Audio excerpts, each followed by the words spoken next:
Today I'd like to share with you a short session on somatic yoga. So before we begin, this is a session that will take approximately 30 minutes. The first part will be a lecture in which I will talk you through some of the basic introductions and the theory and also the principles underlying somatic yoga, how this is different from other styles or lineages of yoga. And then later on, for the last part, maybe about 10 to 15 minutes, we will have a short practice on the mat and you'll be able to experience some of these principles later on. So in the meanwhile, if you have any questions, feel free to pop them in the comment box.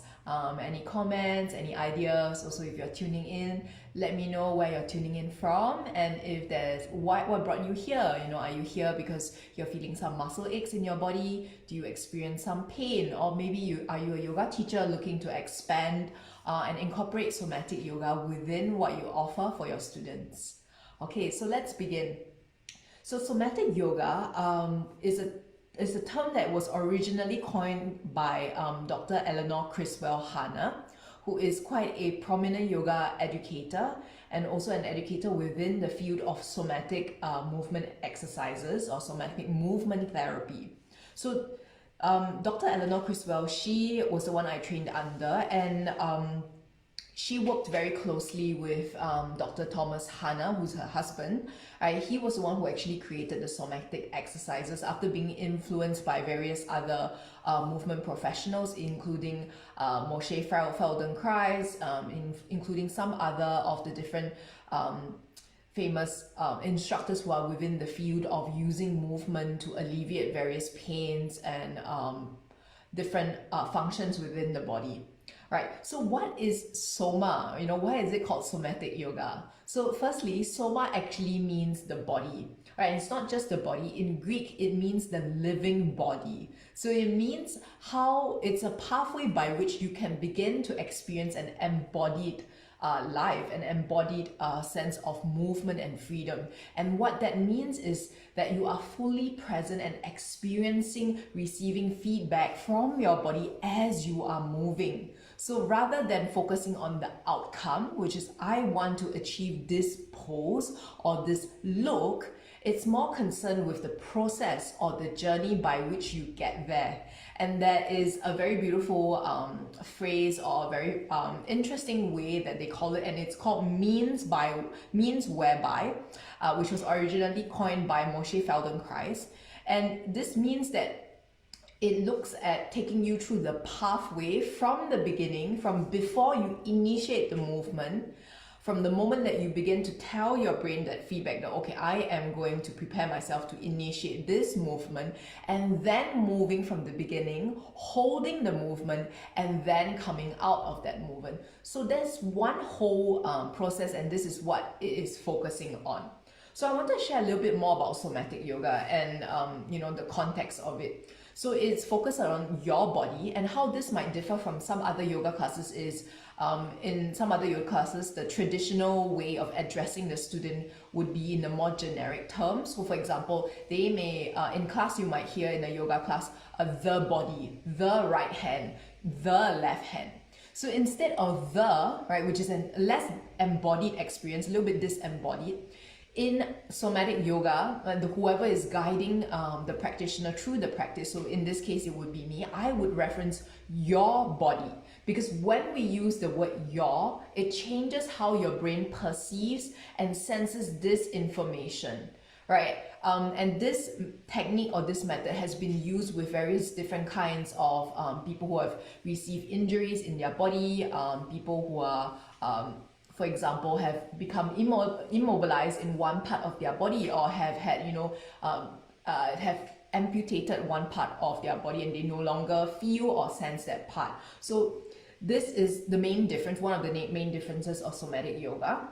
Somatic yoga also incorporates various elements of neuroscience, so it's actually proven and has lots of support from the neuroscience aspect. It incorporates applied psychophysiology, and lastly it also incorporates psychology as well, because this is the mind-body connection, right? And this whole approach is actually research and evidence-based, right? And the results are actually progressive. So as I mentioned, right, rather than focusing on the outcome itself specifically, today I'd like to invite you, right, as we are going through the movements, take more care in staying present during the journey, right, rather than the outcome. And how you leave the movement is as important, if not more important, than how you enter and you hold the pose or the movement. So this is another difference. So for example, in a fitness class or in maybe a regular yoga class, you might see instructors putting a lot of emphasis on how you get into the pose and how you hold the pose, but there's not so much emphasis on how you leave the pose. But how you leave and get yourself back through that same pathway is actually even more important. Because within somatic yoga, what they are focusing on and what we are focusing on and you are focusing on today is the contraction, right? So let me give you an example. So let's say we contract a muscle, or let's say there's a muscle here, which is your trapezius muscle, your traps here, right?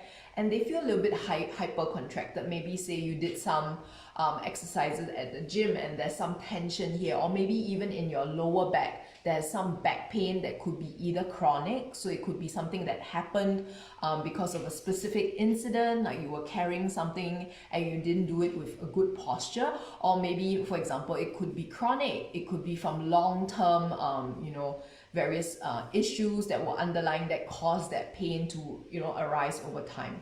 What happens is in a usual fitness or yoga class, the attempt, even in, for example, physiotherapy, they would actively try to stretch the shortened muscle or the contracted muscle in an attempt to elongate this so that the muscle will return to its original length. In somatic yoga, the main difference is that we actually get the muscle to contract first and then actively and slowly release the muscle by letting it go in a slow and conscious way.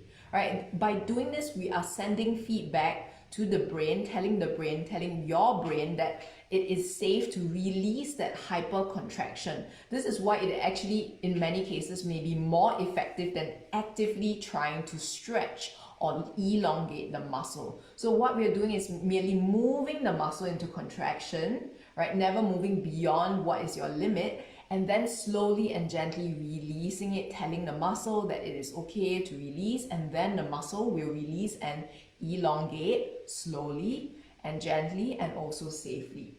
So see, these are the things that I wanted to mention, right? Also very importantly, during a somatic yoga practice, there would be pauses between one movement and the next set of movements. Let's say, for example, we do a couple of movements to get into the position of bridge, in which we will elevate, right, or lift your pelvis or your hips up above the mat, hold the pose, and then gently and slowly come down. And when you're doing that, you're contracting your back muscles in order to lift your pelvis up towards the sky, and your abdominal muscles are being elongated.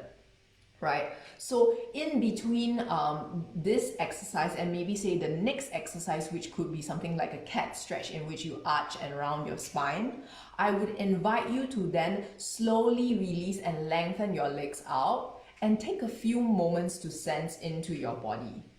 Right? This is allowing time for the sensory feedback to reach your body, right? And this is really important. Right, this allows you time to actually listen to your soma. Right, this can be likened to, for example, in yin yoga as well, in which they hold the poses for a little bit longer, between 2 to 5 minutes, for example. In between that and transitioning to the next movement, usually there is a pause in which you return to a baseline or a neutral state, and that allows you to then observe the effects of what has actually happened. Right, so that's really important. Another unique trait or aspect of this somatic yoga is that we use visualization. So later on, I'll be guiding you through to visualize the movement first. So it could be something like this. Let's say I would like to guide you to lift your left shoulder up, right? This way. And then I would say, visualizing now that, on inhale, you will raise your shoulder up. And then slowly and mindfully on exhale, you will let your right shoulder come down to its normal, right, position. So by using visualization, what we are doing is actually helping, right, helping you to develop a good motor, right, plan for the actual movement. This is the same kind of thing that athletes do before a race, before they do any complex movements. In their mind, they replay or they plan out visually what path they actually need to follow, the means whereby, how will they actually get there, what needs to happen around this area and all the other supporting areas for this shoulder to begin to lift up, right? What are all the muscles? So you start by visualizing and then you get into that movement. So because of all these factors, right, and also lastly, there's one very important factor that I wanted to mention is that somatic yoga is very, very safe. And the reason why it is safe and it is accessible to a lot of people, including, for example, if you've injured yourself, if you are suffering from chronic pain, if you have an acute injury, right? These are all things that are accessible despite, whatever limitations that you may have, because somatic yoga is self-regulatory. So you are the one deciding how far to go. And I'm going to invite you today, right, to stay within your comfortable limits. So not moving beyond what you are comfortable with. This is because, right, the goal is to release the hypercontractions that cause the pain and discomfort and the maladaptive movement patterns in the body. Right, so I've covered quite a lot of information, right? A lot of this may be new to you, but if there's one thing that I'd like to invite you to remember today, it's that, somatic yoga is a gentle, simple, slow and mindful style of yoga that incorporates elements of neuroscience, hatha yoga, and is actually a proven technique that will work, that focuses more on the process than the outcome, and it is progressive. So today you may not feel anything immediately after the practice, but this is one of a 4-part series. So over the next 3 weeks, every week at this time, you can expect to be guided through a full 30 minutes length session. And then I would invite you to, after this full program, notice the changes in your body. And throughout this entire 4 weeks as well, if you would like, you can always come back to these practices and practice them slowly and mindfully. Okay, so there are a couple of things I would still like to mention before we move into the practice. So, right, Dr. Thomas Hanna, he actually looked at the various different forms of maladaptive postures that we may have, and I wanted to talk through them so that you might be more aware which one necessarily applies to you in whichever circumstances, because this awareness is what helps you then self-adjust and self-correct, right? Okay, so there are 3 different reflexes or 3 different types or styles of postures, as he calls them. There's the red light reflex, the green light reflex, and the trauma reflex, right? So the red light reflex is commonly looking like something like this. So you have a rounded spine, so I'll show you sideways. A rounded spine in which that your chest area or your pec muscles are collapsed inwards, right? And then your abdominal muscles are contracted, and then your back muscles here, you can see that wrap around the back, are rounded, right? So this red light reflex is very common among office workers, among people who spend long hours in a seated position. Even, for example, if you drive, so that could be because of the limited amount of space and also because of hip flexors and other different factors. So if you have that pattern, right, is called forward flexion. So instead, right, today, if you do have that forward flexion, what happens is when I guide you through a movement to do this, I would like to invite you to place extra emphasis on this area of your abdominal muscles, right, as you contract them, slowly and gently release them and allow them to lengthen in the opposite direction when we move into extension, right? Because that would be the thing that would help you, right? And the same with your back, which falls under the green light reflex. So the green light reflex is associated with hyperextension, which is a very open stance. So I'm going to move my chair away so you can see the difference. Right.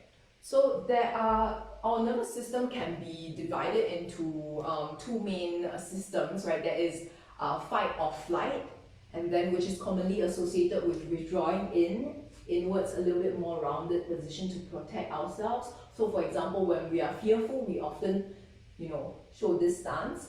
On the other side, when we are in a situation in which we have opportunities, right? For example, babies, right, when they reach a stage when they can begin to lift their heads and their necks above, like this extension in the neck. This is associated with the green light reflex, which is the set of muscles that propels us forward like this. So let's do a tiny exercise, right? Just to experience the differences between the green light reflex and the red light reflex. So I invite you to come towards a comfortable standing position, right? On any surface. This could be a yoga mat, this could be a carpeted floor, as long as it's not slippery and you feel firm and stable.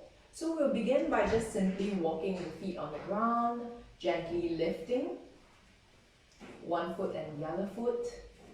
A few times here, feeling the sensation of the base of your feet on the ground. Okay, so I'm going to show you sideways, but you can keep watching this facing front. As you inhale, imagine you want to lift your chest up towards the sky and notice what is happening. This is propelling your body forward, and there's a slight leaning forward here. And what's happening is your abdominal muscles are lengthening, so is your chest, your pec muscles, and your back muscles here along your cervical spine, along especially your lumbar area here where your waist is, they are contracting. Okay, so now that you're in this movement, slowly and gently release the contraction from your back. And now we will take it all the way in the opposite direction. Imagine your stomach is contracting, it's drawing you inwards and you're rounding in, and imagine you're scrolling your phone. Right, so this is the stance that often you see people in, right, as they walk around, waiting for the train or the bus, right, or even seated as we work at the desk.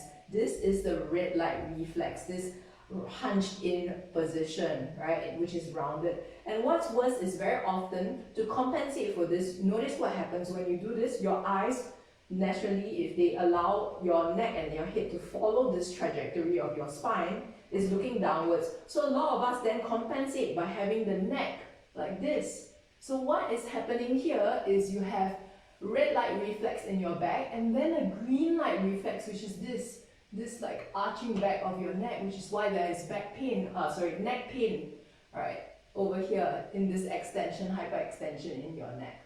Okay, so I'm gonna slowly release myself from this. If you've come to experience this with me, slowly and gently release the contraction of your neck backwards, and then slowly release that contraction of the abdomen, and then we'll come up into a standing position. So those two are the two red and green light reflexes, and the last one is called a trauma reflex. So an example would be something like scoliosis, in which one part of the spine, right, is a little bit rounded or a little bit shorter, or an S curve in which a little part of your hip is higher compared to the other. So this also could be a result of many different factors. So for example, for a lot of us, our legs are not exactly the same length. And if one leg is longer than the other, naturally the body will find a way to compensate so that you can still move, so that you can still do your work, right? But when that happens, then the spine has to match as well. So you might be able to observe this in yourself or in your friends, in your family members, and that is called a pattern of trauma reflex. Right, so summarizing all this, right, before we move into the actual physical practice, I wanted to check if anyone has any quick questions. If you do, you can feel free to pop them in the comment box. Okay, if not, then I invite you to come and join me on the mat. So we'll return to the mat this time. And today's practice will be mostly close to the ground. Okay, so coming to a comfortable seated position on the ground. Okay, today we're going to explore four of the 6 degrees of freedom of the spine. So your spine can move in 6 different ways, and today we'll be focusing on 4 of them, right? Using the principles of somatic movement therapy, using somatic approach to yoga, we'll start to experience them. So start by coming into a comfortable seated position. Okay, we're going to move into this first movement, but before doing that, I'd like to invite you to visualize the movement. Okay, so currently now your palms are maybe on top of your thighs as I am, like this, and you are seated and you're looking at the camera. Begin by visualizing, so you're not doing the movement, right? And you can listen to me or you can watch me, right? You are merely visualizing in your mind that you are placing your left palm about 1 palm distance, right, in line with your left hip, using that palm to support you. And then as you inhale, you raise your right arm up and let your spine arch over towards your left. Right, so this is a sideways movement. Right, once again, visualizing placing your left palm on the ground close towards your left hip, pressing down through that palm as you inhale, lengthening the spine, and then exhale, letting your right arm and your body arch over. Okay, now that you've done the visualization, let's do it together. So your left palm comes towards the ground, close towards your hips, supporting you. You press down towards that palm, inhaling, lengthening the spine. As you exhale, you arch over. So notice what is happening in this movement. Right, as you stay here, your right side body is lengthening. All the muscles around here are lengthening. And all the muscles along here are contracting, they are becoming smaller. If you're not sure, you can gently and slowly pick up your palm and touch and feel, right? If this side is a little bit more tight and this side is more contracted, right? It has more layers. We'll stay here for 1 more breath. Okay, now the same way we exit, the same way you enter, the same way we leave. Gently release yourself from the contraction, focusing on the contracted area, letting go of the contraction, and then let the palm come back down. Okay, let's try on the other side. So today's session is really just more about the principles rather than a full-length practice. So once again, visualizing the same thing, you're going to place your right palm close to your right hip. Visualize that you create length in your entire spine first, and then you arch over, right? Raising your left arm over towards your right. Okay, ready? Let's do the movement now that you've visualized it. Place your right palm close towards your hip. Inhaling, create length in the spine. Let your sit bones all the way to crown of the head lengthen. And then feeling that support, not crunching into this area, it's contracting but not collapsing, that's different. We're going to take everything over and feel this as a result of the contraction of the muscles on your right side. Okay. Never moving beyond your limits, right? Always moving within your comfortable range of movement. This is very important for somatic yoga. Right, so if you're watching this and you're a yoga teacher, right, bear this in mind when you're working with someone, maybe some of your students or your clients who may have chronic or acute pain, any past injuries or any areas that might be delicate. It's very important to remind them never to push themselves beyond their range or their comfortable limit. 1 more breath. Okay, focusing on the contraction, release the contraction. So instead of focusing on the stretch here, release the contraction here and notice that brings you back here. Okay, so in a traditional somatic yoga practice, I would then ask you to lie down and take a few moments to sense into the body.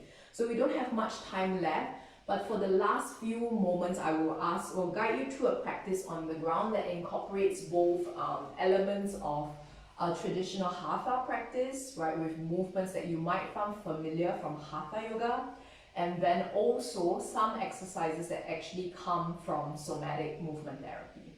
Okay, so begin by coming to lie down on your back. Right, so you're going to come onto 1 palm, the other palm. Again, notice what is happening. You're contracting your belly muscles here, shortening this area as you slowly lower 1 forearm, the other forearm, and then with control you come down. You can move your hair away, anything that's blocking your way, as you lengthen one leg out and then the other leg out. Let both palms rest comfortably by the side of your body. And take a few breaths here. So now that we've tried the simple variation, seated variation, right? Using the underlying approaches or the principles of somatic yoga, we are going to do a mini somatic yoga practice. So lying here on your back, begin to sense and feel your soma. Notice what there is to notice. Okay, then slowly visualize. So you're not doing the movement yet, only visualizing. You're preparing a motor plan for your body. That you will step one foot in and the other foot in, allowing your knees to bend. It's just visualizing that, what would need to happen for that to take place. And then now begin to move and come into the actual movement, stepping one foot in, the other foot in, allowing your knees to bend. So notice all the change that has happened in your body to allow you to hold this shape. Right, in a few moments, I will ask you to come in towards a movement that requires a fair bit of coordination.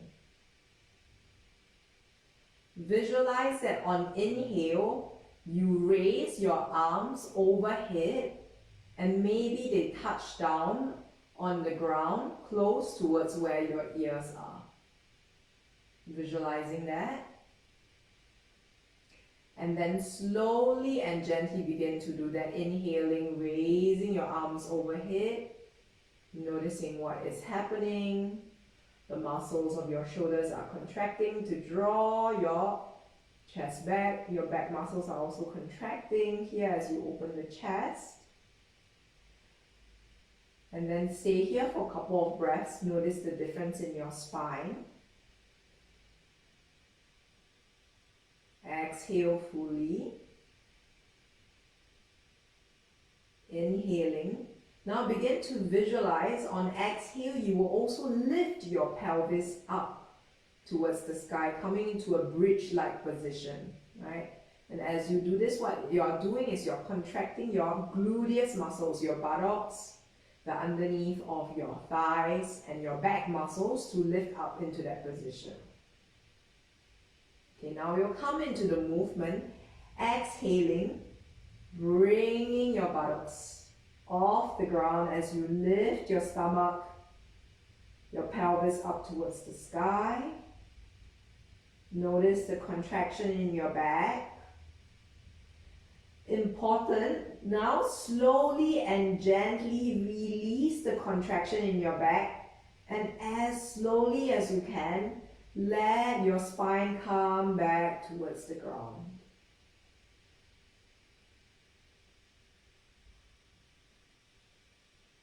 And then the same with your arms. Let your arms gently and slowly come back and frame the sides of your body.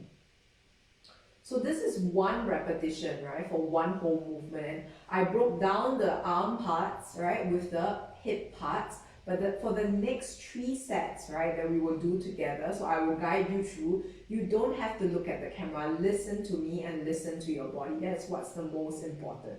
Focus on the contraction in your spine, right, and in your back, in your shoulders, what is happening, right, and then release it slowly and mindfully. So the next 3 steps, we will do the arms with the hips together. Okay, let's try. Give it a try. As you inhale, lifting your arms up and your pelvis up over. Arms come, maybe they touch down the sides of your ears. Your pelvis floats up towards the sky. Still breathing here. We'll stay here for a few breaths. Let your breath be fluid and even. Notice the contractions in your back, in your gluteus muscle, which is the muscles that are wrapping around your buttocks. One more breath. As you exhale, as slowly, if not more slowly, come back all the way towards the ground. Same way. Slowly and gently come back up. 2 more sets like this. Inhaling, slowly and gently lifting your shoulders and pelvis up towards the sky. Arms frame the head. Holding the pose. Breathing and noticing the contractions.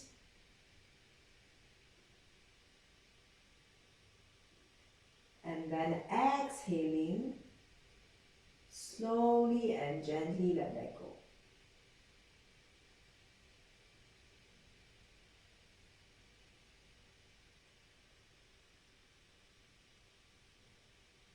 Okay, so this was the somatic variation of like a rolling bridge.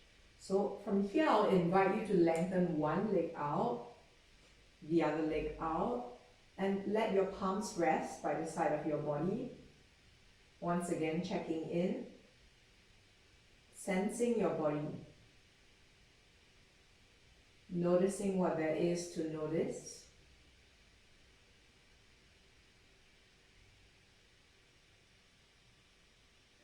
Okay, and to finish off this short practice, we'll end off with a somatic movement exercise. So this one actually comes from Thomas Hanna's Somatics. So visualizing that you're going to step your feet in again, bending both knees, visualizing that in your mind, and then actually doing it, visualizing that you will. Right? What we're going to do next is I'm going to invite you to visualize that you place your palms underneath your head as you bend your elbows. Okay, and then now you slowly come into the movement. Notice what has happened. Okay, in this position, your head or the back of your head close towards where your neck is supported by your palms. So we're going to move through a series of movements, 3 sets. Inhale, visualize that you arch the spine so that the gap between where your waist and the mat is increases. As you exhale, release the contraction of your back and you will round the spine and lift your shoulders, neck, head and your arms away from the ground. And then slowly and gently release. Okay, we'll do this 3 times. Inhale, arch. So this is a very subtle movement. You might not be able to see much of this on camera, but feel that the gap underneath, right, where your waist is and the mat is suddenly a little bit bigger and it's like almost a bridge and a train can pass under. Exhale, slowly and gently let that go. And then now you'll contract your abdominal muscles and lift the head, neck, and elbows. Exhale slowly and gently release the contraction of your abdominals. So this was 1 set, 2 more sets. Inhale, arch. Notice as you arch, your pelvis is tilting. Your shoulders slide down, your head slides down. Exhale, release the contraction of your back and then contracting your abdominals. So only doing so much that feels comfortable for you, never pushing yourself beyond your comfortable range of movement. Exhale, release the contraction of your abdominals and let that go. 1 last set. Inhale, arch the spine slowly and gently. And then exhale, round the spine. Lifting everything in, looking towards your belly button. And then gently and slowly letting that go.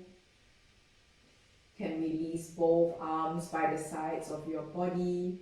You can lengthen one leg out, the other leg out. Take a few moments here to sense your body, to receive feedback from your body about the movements. And then if and when you feel ready, visualizing the way you will come up into a seated position. Right? Visualize your means whereby what path will you take? Will you roll to one side? Will you bend both knees and then roll to one side? Okay, and then slowly and gently moving in towards your means whereby. So I'm going to bend my knees, roll over to one side, and then when I do this, I lengthen my right leg and push myself up with my palms and come up into a comfortable seated position. Right? So this is roughly the pace and the kind of detail, the style of exercises, the nature and the intensity that we will be exploring in Somatic Yoga, and that you can expect for the next 3 sessions that will be happening every Monday at this time, 3 p.m. Italy time. I think if I'm not wrong, it's 9 p.m. Singapore time and 9 a.m. New York time. Right, so if you enjoy this practice, please give a like. You can share it on your Facebook page.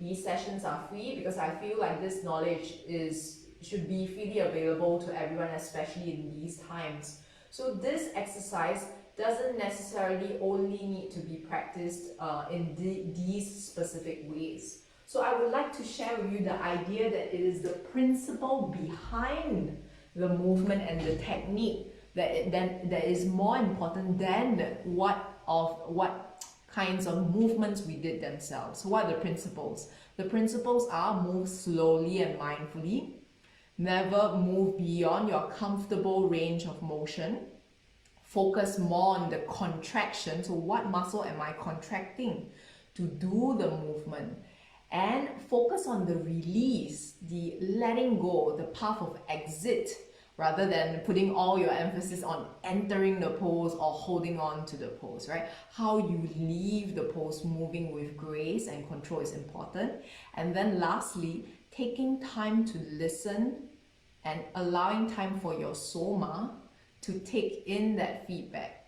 So, I mean, of course, there are many other things like the visualization as well, which sometimes I would focus a little bit more on, but you know, when there's less time, these are not crucial. So I hope that today's session has been useful for you, and yeah, if you have any questions, feel free to pop them in the comment box, and I hope you have a great day, a great week ahead. Take care and see you next week.